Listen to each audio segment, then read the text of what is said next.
Hrvatske, gdje je u sastavu imamo prvo mehanizirani bojni tigrovi, ostale sastavnice iz granične mehanizirane brigade, Albička bitnica, PZO vod, inženjerijski vod, NBK vod, Civic tim, SIOP tim i ostale sastavnice koje su sastavu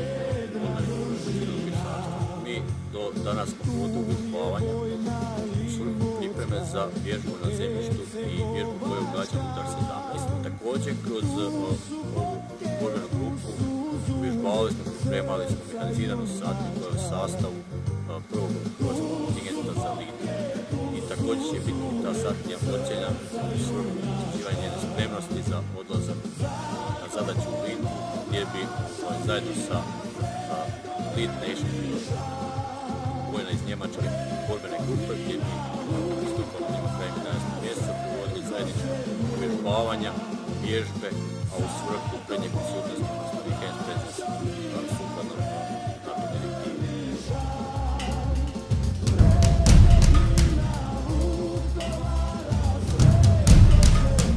Prva satnija Tigrova se ovdje priprema za ocjenjivanje koje preduvjet da bi bili uključeni u NATO operaciju pojačane prednje prisutnosti, odnosno za angažman u sastavu njemačke borbene grupe u Republici Litvi.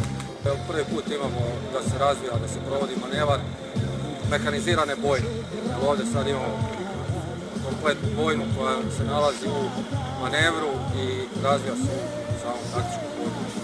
Mi smo spremni za Litvu i stići ćemo definitivno spremni.